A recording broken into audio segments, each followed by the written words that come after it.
세상만사 요지경 속이다를 시청해주시는 여러분, 오늘도 재밌는 사연으로 즐거운 시간 보내세요.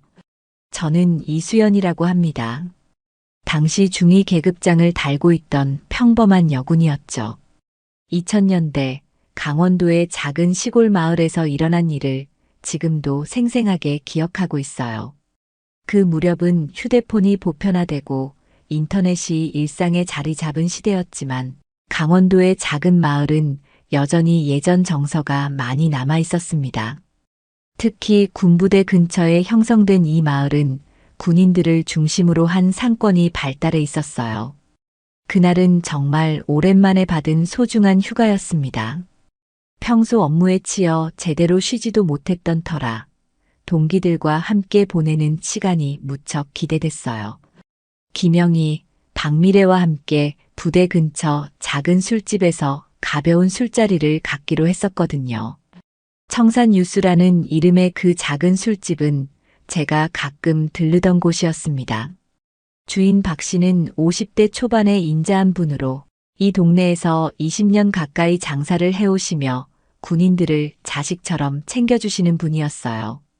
25평 남짓한 공간이지만 아늑하고 따뜻한 분위기가 정말 좋았습니다. 저희가 술집에 들어섰을 때는 이미 저녁 8시가 넘어 있었어요. 몇 개의 테이블에는 남자 군인들이 앉아 담소를 나누고 있었고 한쪽 벽에 걸린 브라운관 텔레비전에서는 드라마가 나오고 있었습니다. 이 동네에서는 흔한 평일 저녁 풍경이었죠. 저희는 구석진 조용한 테이블에 자리를 잡았어요. 오랜만에 마음 편히 앉아 있으니 정말 좋더라고요. 평소 제가 얼마나 긴장하고 살았는지 그때서야 깨달았습니다. 어깨에 힘을 빼고 편안하게 앉아 있는 것만으로도 행복했어요. 오늘은 정말 오랜만에 마음 편히 쉴 수 있을 것 같아. 제가 작은 목소리로 중얼거리자 김영희가 장난스럽게 웃으며 우리 수연이가 이렇게 여유로운 모습 보이는 거 정말 오랜만이네라고 했어요. 박미래도 고개를 끄덕이며 맞아 평소에 너무 일에만 매달려 있었잖아라고 동의했죠. 사실 저는 평소 동료들 사이에서 좀 진중한 편으로 통했어요. 책임감이 강하다고 해야 할까요?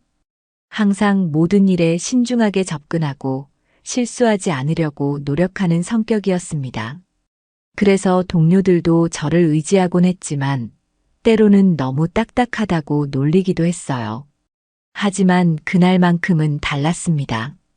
일상의 무게를 잠시 내려놓고 진짜 26살 여성으로 돌아간 기분이었어요. 소주 한 병과 김치찌개, 계란말이를 주문하고 서로의 근황을 나누며 소소한 이야기들을 했습니다. 김영희는 최근 남자친구와의 관계가 진전되고 있다며 수줍게 이야기했어요. 부모님께 소개시켜 달라고 하더라고 하며 설레는 표정을 지었습니다. 박미래는 전속 부대에서 있었던 재미있는 에피소드들을 들려주었고 특히 신병들의 엉뚱한 실수담에는 모두가 배꼽을 잡고 웃었어요.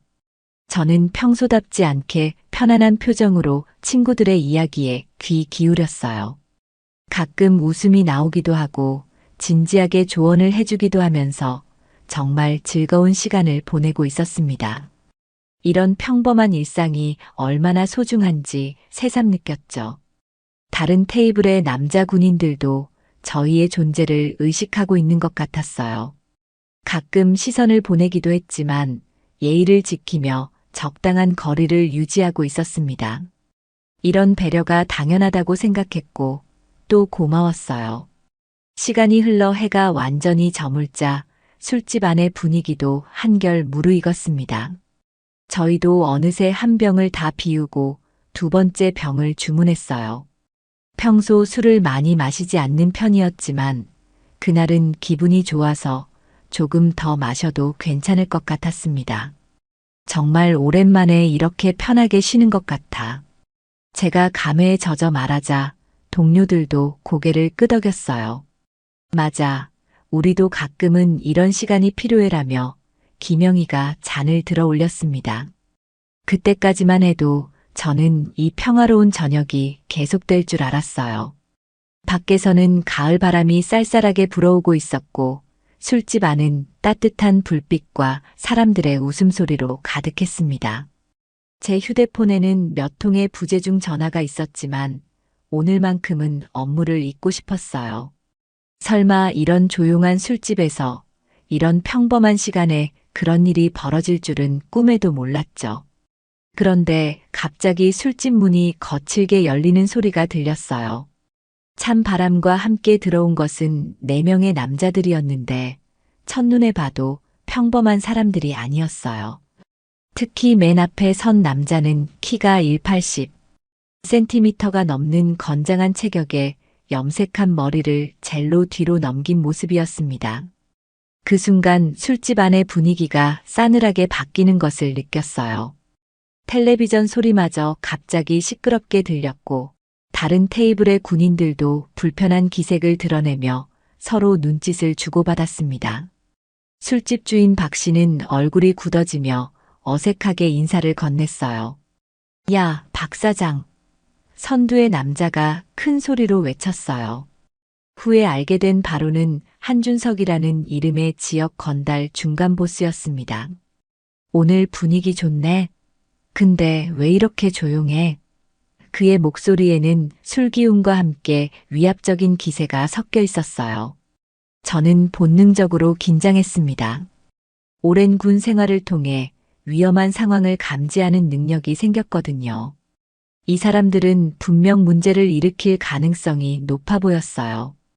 동료들도 제 긴장을 느꼈는지 표정이 굳어졌습니다. 한준석의 일당들은 각자 테이블에 털썩 앉으며 주변을 훑어보기 시작했어요. 그들의 시선이 저희 테이블로 향했을 때 저는 자연스럽게 몸을 곧게 세웠습니다. 뭔가 좋지 않은 일이 벌어질 것 같은 예감이 들었거든요. 오늘 우리 동네에 예쁜 손님들이 왔네. 한준석이 저희 쪽으로 접근하기 시작했어요. 그의 눈빛에는 뭔가 불순한 의도가 담겨 있었습니다. 저는 휴대폰을 주머니에 넣으며 상황에 대비했어요. 안녕하세요, 아가씨들. 한준석이 저희 테이블 바로 옆에 서서 인사했어요. 하지만 그 인사에는 예의라고는 찾아볼 수 없는 건방진 태도가 묻어 있었습니다. 이런 시골 술집에서 이렇게 고운 분들을 만나다니 오늘 운이 좋네요. 제가 고개를 들어 한준석을 바라봤어요. 저는 가능한 한 정중하게 상황을 정리하고 싶었습니다. 안녕하세요.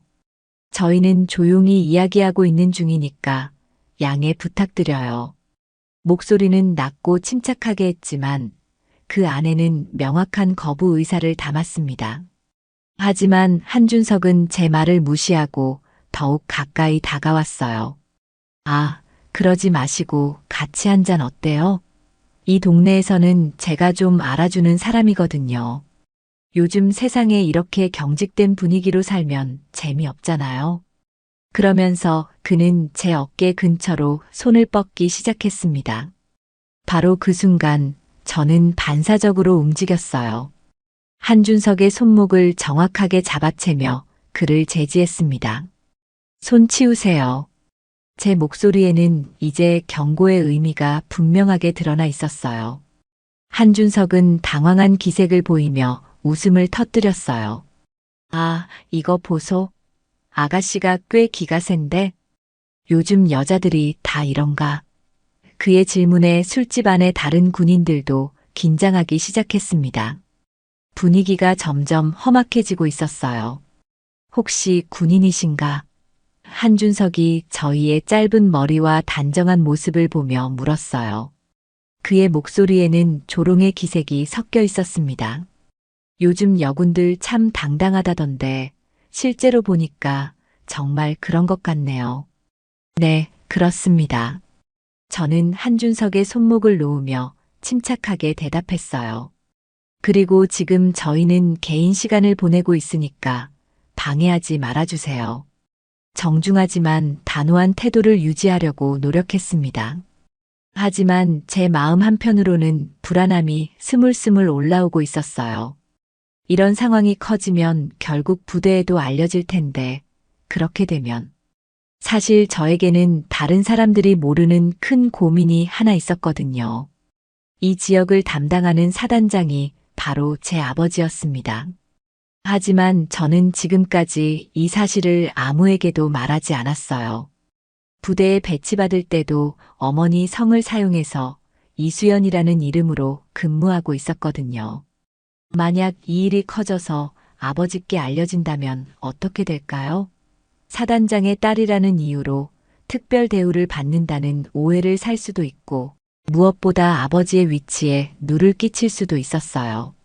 그래서 저는 이 상황을 최대한 조용히 해결하고 싶었습니다. 하지만 한준석은 제 단호한 반응에 오히려 더 흥미를 보이기 시작했어요. 군인이라고 해서 뭐 대단한 줄 아나? 그가 비웃으며 말했습니다. 여기는 내 구역이고 나한테 이렇게 나오면 안 되는 거 아니야? 요즘 군인들 참 건방져졌네. 그의 목소리는 점점 거칠어지고 있었고 일당들도 하나둘씩 저희 테이블 주변으로 모여들기 시작했어요. 저는 상황이 더 악화되지 않도록 노력했습니다. 저희가 무례하게 굴 의도는 전혀 없었어요. 다만 조용히 시간을 보내고 싶을 뿐입니다.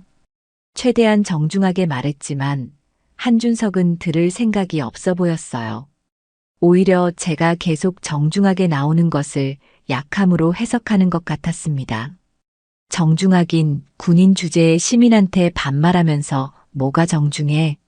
술집 주인 박 씨가 중재에 나서려 했습니다. 저기 손님들, 다들 조용히 하시면 안 될까요? 다른 손님들도 계시는데.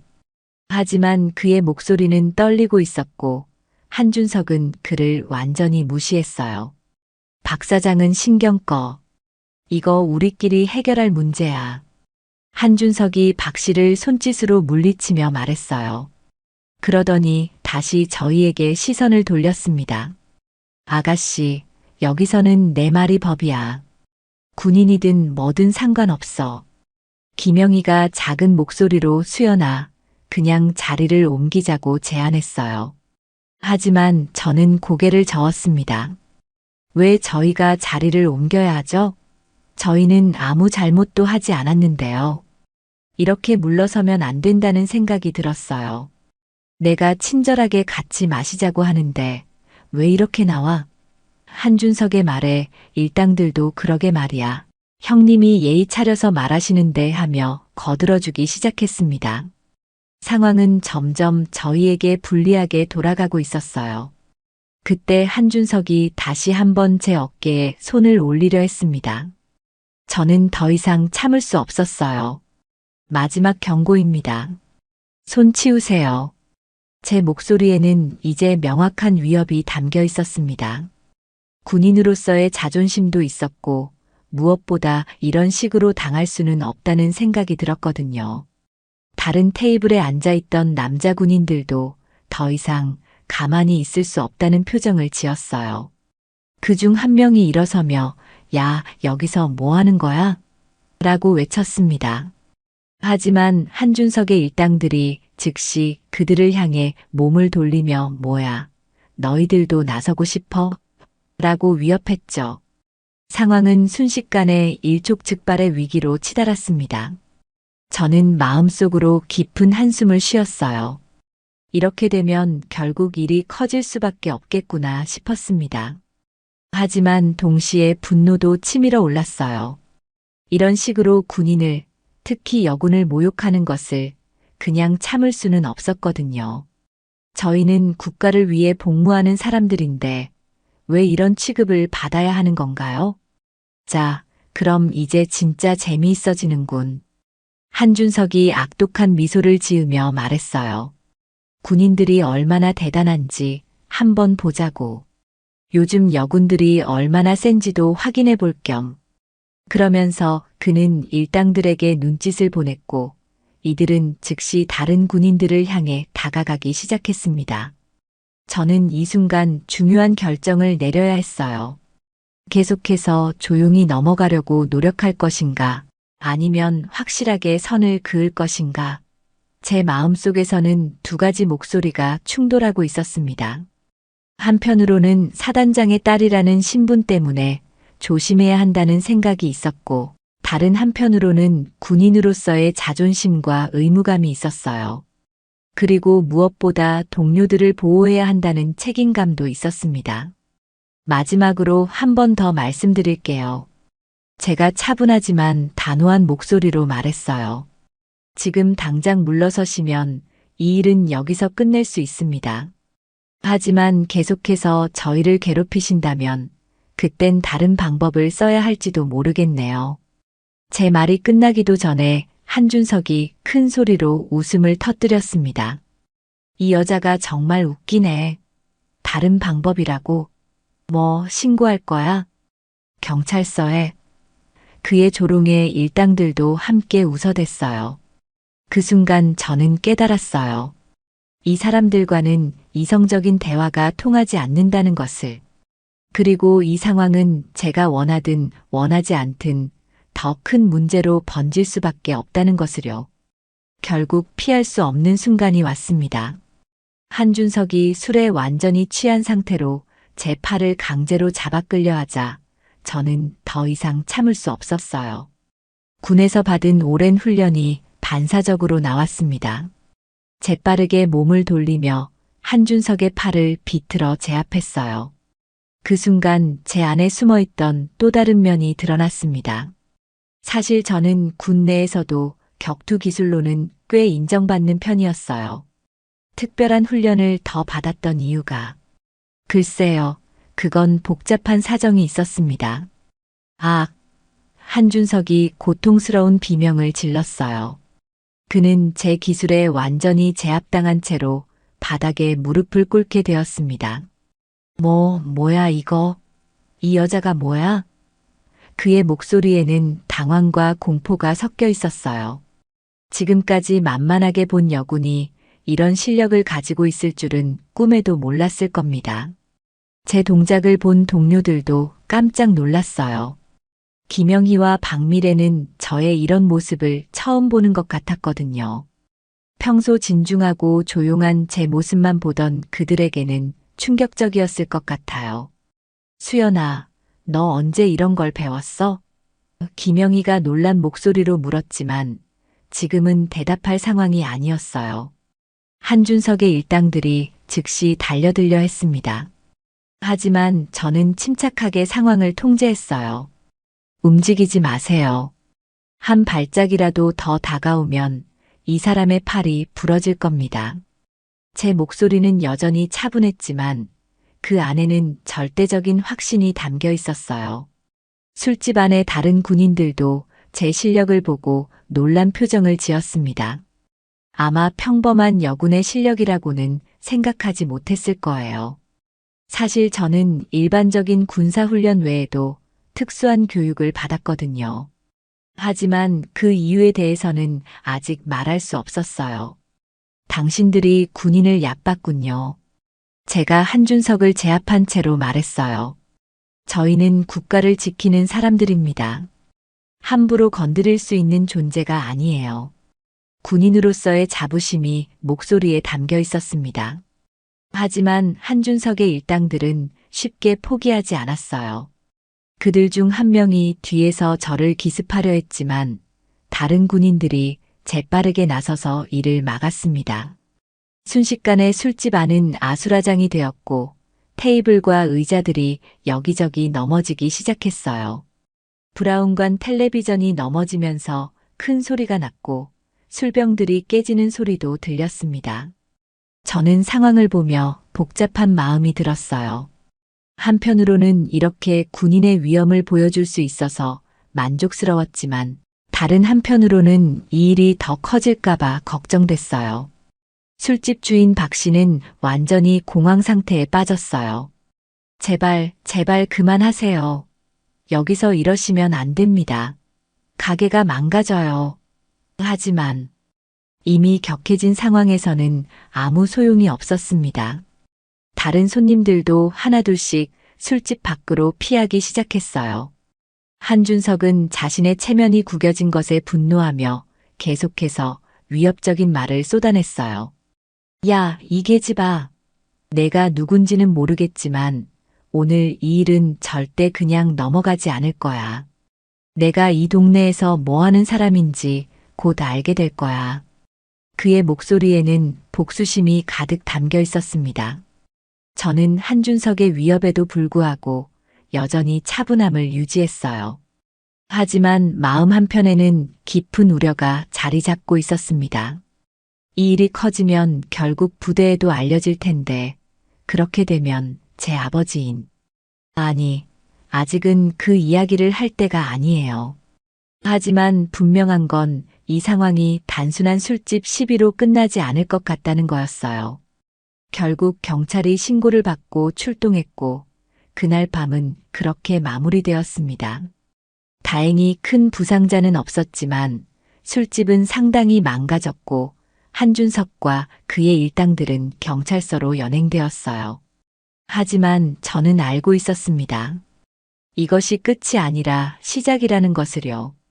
그 다음 날부터 정말 악몽 같은 시간이 시작되었습니다. 전날 밤 술집에서 벌어진 일이 마을 전체에 소문으로 퍼지면서 저와 동료들의 일상이 완전히 바뀌어 버렸어요. 한준석과 그의 일당들은 경찰서에서 훈방 조치를 받고 나온 후 저희에 대한 체계적인 괴롭힘을 시작했습니다. 아침에 부대에서 나오자마자 그들이 나타났어요. 어제 그 실력 어디 갔어? 오늘은 왜 조용하냐? 군인 주제에 시민한테 손댔다며 그 같은 도발적인 말들을 계속 퍼부었습니다.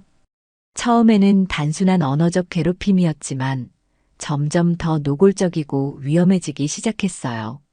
저는 밤잠을 이루지 못했습니다. 휴대폰으로 인터넷 검색을 해보니 이미 지역 커뮤니티에 어제 일에 대한 글들이 올라오기 시작했어요. 술집에서 여군이 건달을 제압했다. 요즘 군인들 너무 건방지다 등 갖가지 의견들이 난무하고 있었습니다. 이 상황이 계속 확산되면 결국 아버지께 알려질 것이 뻔했거든요. 사실을 말씀드리자면 이 지역의 사단장인 이민호 소장이 바로 제 아버지입니다. 하지만 저는 지금까지 이 사실을 아무에게도 말하지 않았어요. 어머니의 성인 이 씨를 사용해서 이수연이라는 이름으로 근무하고 있었거든요. 왜냐하면 사단장의 딸이라는 타이틀로 특별 대우를 받고 싶지 않았으니까요. 저는 제 실력으로, 제 노력으로 인정받고 싶었습니다. 하지만 이제 상황이 이렇게 되다 보니 개인적인 문제가 아버지의 위치에 영향을 줄까봐 정말 걱정됐어요. 한준석의 일당들이 계속해서 군인들을 모욕하고 도발하고 있는데 이것이 사단장인 아버지의 권위에도 타격을 줄 수 있었거든요. 며칠이 지나자 한준석의 일당들은 더욱 대담해졌습니다. 저희가 다니는 길목마다 나타나서 길을 막거나 일부러 시비를 걸려고 했어요. 심지어는 부대 근처 상점들에 가서 군인들과 상종하지 말라며 협박하기도 했습니다. 편의점에서 물건을 사려고 하면 어제 그 싸움 건드리죠? 저희는 군인들 받지 않아요라고 하는 곳도 생겼어요. 인터넷 카페나 PC방에서도 저희를 보면 눈을 흘기거나 노골적으로 불쾌감을 드러내는 사람들이 있었습니다. 마을 주민들은 이런 상황을 보며 점점 불안해하기 시작했어요. 특히 군인들을 상대로 장사하는 상점 주인들은 정말 곤란한 처지에 놓였습니다. 한편으로는 군인들이 소중한 고객이었지만 다른 한편으로는 건달들의 보복이 두려웠거든요. 가장 힘든 건 동료들이 지쳐가고 있다는 것이었어요. 김영희는 차라리 다른 곳으로 휴가를 가자고 제안하기까지 했습니다. 수연아, 이러다가 정말 큰일 날 것 같아. 우리 때문에 다른 군인들까지 피해를 보고 있잖아. 박미래도 하루하루 표정이 어두워지고 있었어요. 처음에는 통쾌했는데 이렇게 될 줄은 몰랐어. 우리가 잘못한 건 아니지만 저 때문에 친구들까지 고생하고 있다는 생각에 마음이 무거웠습니다. 한준석의 일당들은 급기야 마을 곳곳에, 군인들은 겁쟁이, 여군들은 나댄다 같은 내용의 벽보를 붙이기 시작했어요. 심지어는 부대 정문 근처에까지 와서 큰 소리로 욕설을 퍼부으며 군인들을 도발했습니다. 야, 군인들, 나와봐. 어제 그 여자는 어디 갔어? 이런 식으로 도발하는 것이었어요. 이건 단순한 개인적인 원한을 넘어서 군 전체에 대한 모독이었습니다. 부대 내부에서도 이 문제가 큰 이슈가 되기 시작했습니다.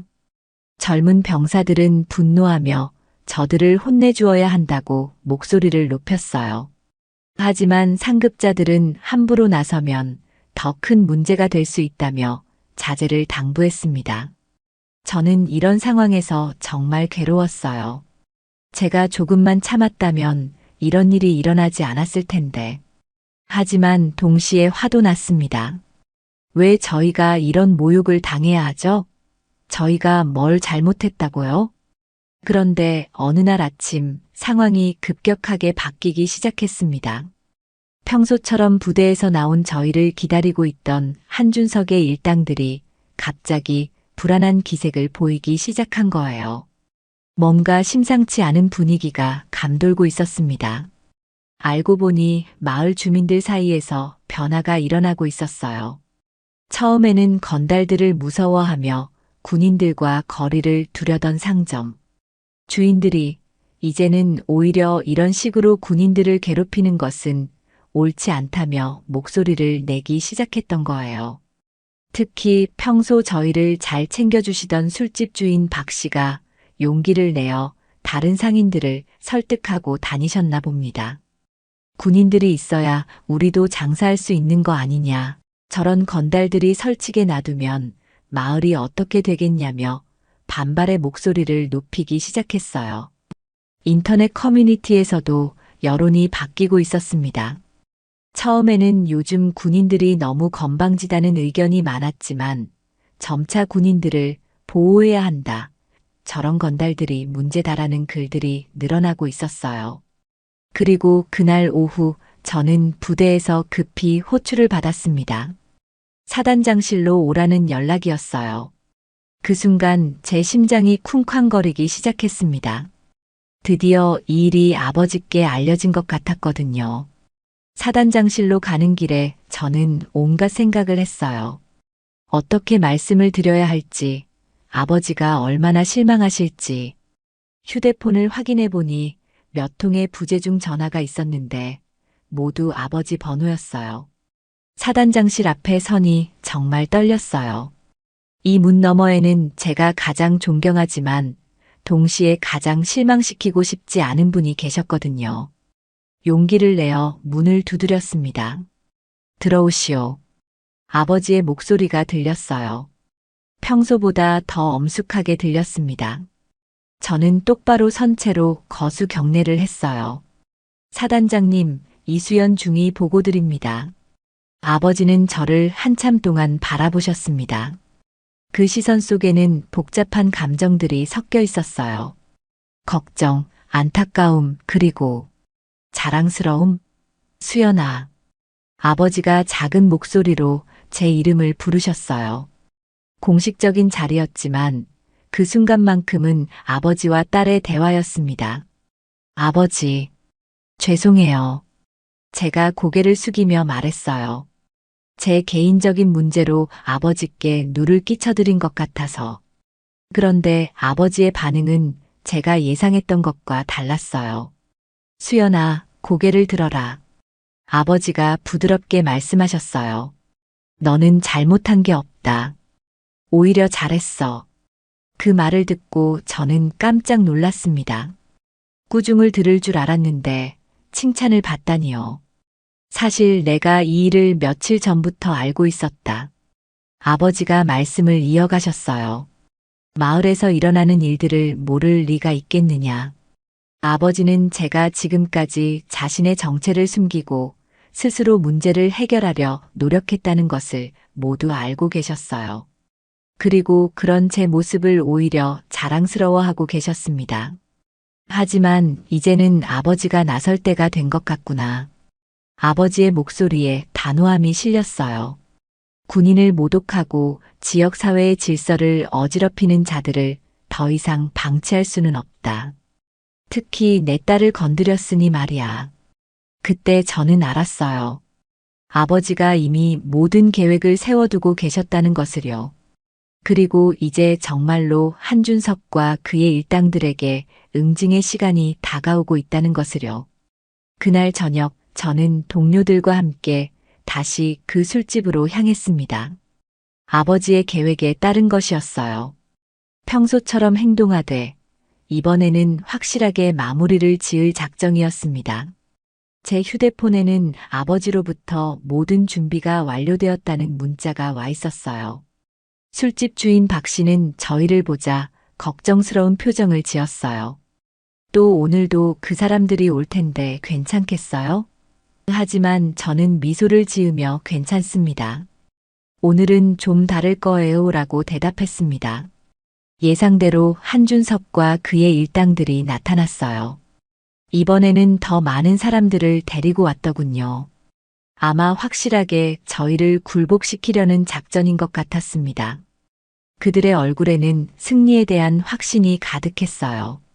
오늘은 도망갈 곳이 없을 거야.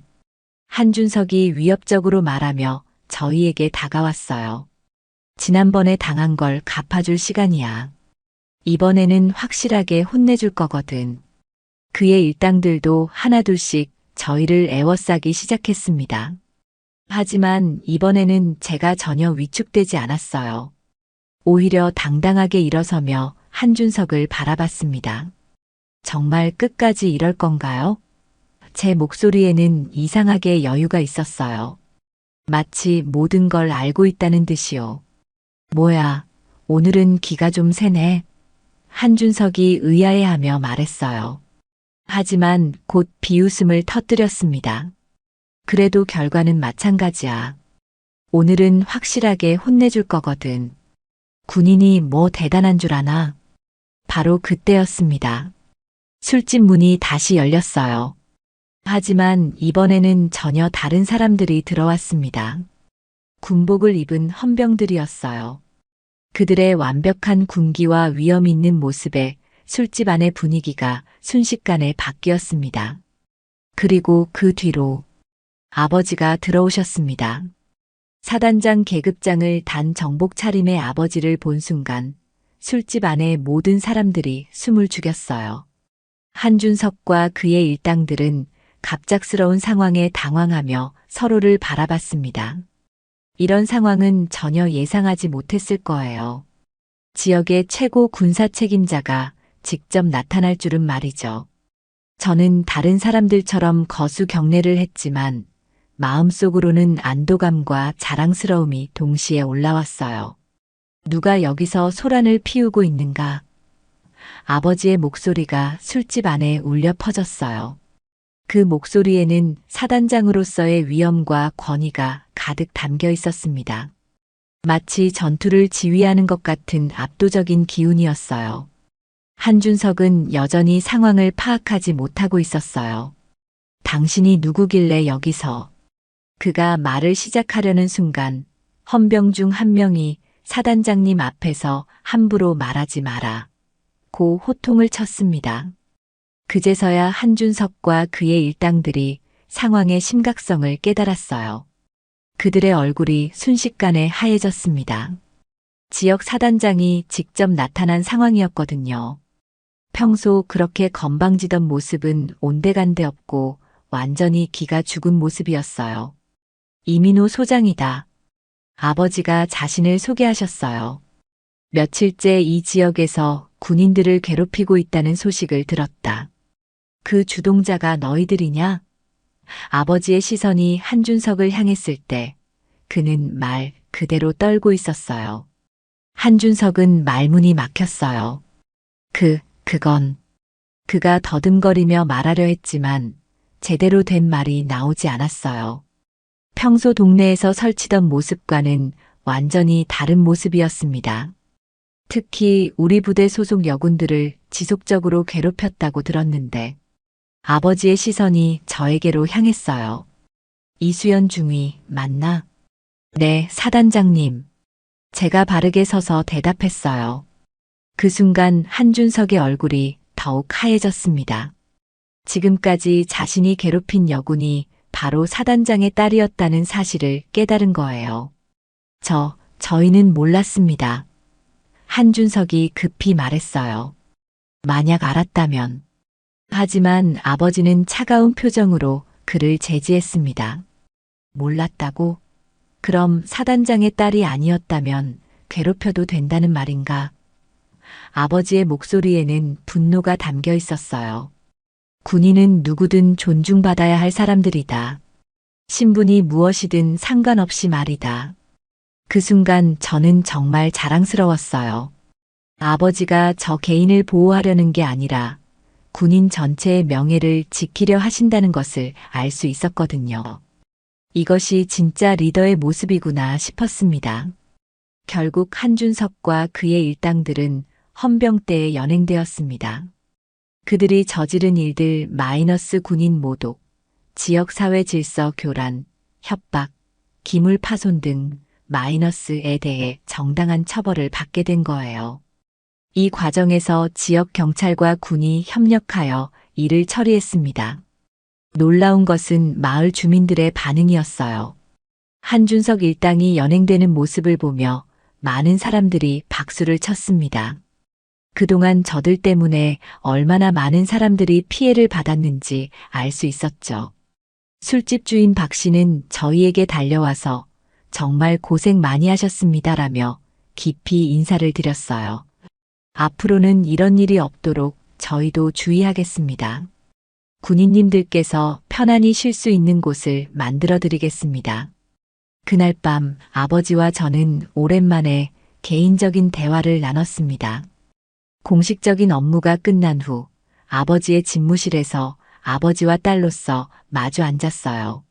사단장실이 아닌 개인 공간에서 만나니 분위기가 훨씬 편안했습니다. 수연아, 그동안 고생 많았다. 아버지가 따뜻하게 말씀해 주셨어요. 내가 혼자서 이 문제를 해결하려고 노력했다는 것을 안다. 정말 대견하다. 아버지로서도 군인으로서도 자랑스럽다. 저는 그동안 참았던 감정이 복받쳐 올라 눈물이 날 뻔했어요. 아버지, 저는 그냥 아버지께 누를 끼치고 싶지 않았어요. 사단장의 딸이라는 이유로 특별 대우를 받는 것도 싫었고 제 힘으로 해결하고 싶었어요. 그런 내 마음을 이해한다. 아버지가 고개를 끄덕이시며 말씀하셨어요. 하지만 때로는 도움을 청하는 것도 용기야. 혼자서 모든 걸 감당하려고 하지 마라. 특히 군인으로서는 팀워크가 중요하거든. 아버지는 또한 제가 그동안 보여준 리더십과 책임감을 높게 평가해 주셨어요. 앞으로도 계속해서 군인으로서의 본분을 다하되 필요할 때는 주저하지 말고 도움을 요청해라. 그것이 진정한 용기다. 며칠 후 마을에서는 작은 화합의 자리가 마련되었습니다. 주민들과 군인들이 함께하는 간단한 만찬이었어요. 그동안의 갈등을 뒤로하고 서로 협력하자는 의미였죠. 인터넷 커뮤니티에서도 군민 화합이라는 키워드로 많은 응원의 글들이 올라왔어요. 그 자리에서 저는 많은 것을 느꼈습니다. 무엇보다 군인과 지역 주민들이 서로 존중하며 함께 살아가는 것이 얼마나 중요한지 깨달았어요. 그리고 제가 군인으로서 지켜야 할 가치들에 대해서도 다시 한번 생각해 볼 수 있었습니다. 김영희와 박미래도 이번 일을 통해 많이 배웠다고 말했어요. 수연이 덕분에 진짜 군인이 뭔지 알게 된 것 같아라고 김영희가 말했고, 박미래도 앞으로는 더 당당하게 군복을 입을 수 있을 것 같아라고 했습니다. 이제 마을에는 평화가 돌아왔어요. 한준석과 그의 일당들이 사라지자 다른 건달들도 함부로 설치지 못하게 되었고 주민들과 군인들 사이의 관계도 더욱 좋아졌습니다. 상점들도 다시 군인들을 환영하기 시작했어요. 그리고 저는 이번 일을 통해 정말 많은 것을 배웠어요. 때로는 참는 것이 미덕이지만 옳지 않은 일에 대해서는 분명하게 선을 그어야 한다는 것. 그리고 혼자서 모든 것을 해결하려 하지 말고 필요할 때는 도움을 청하는 것도 중요하다는 것을요. 무엇보다 군인으로서의 자부심과 책임감을 다시 한번 확인할 수 있었습니다. 저희는 단순히 개인이 아니라 국가를 대표하는 사람들이라는 것, 그리고 그에 걸맞은 품위와 용기를 가져야 한다는 것을 말이에요. 지금 이 이야기를 들려드리면서도 그때의 기억들이 생생하게 떠오릅니다. 비록 힘들고 어려운 시간이었지만 결국 모든 것이 좋은 방향으로 해결되어서 다행이었어요. 그리고 이 경험은 제가 더 나은 군인, 더 나은 사람이 되는데 큰 도움이 되었다고 생각합니다.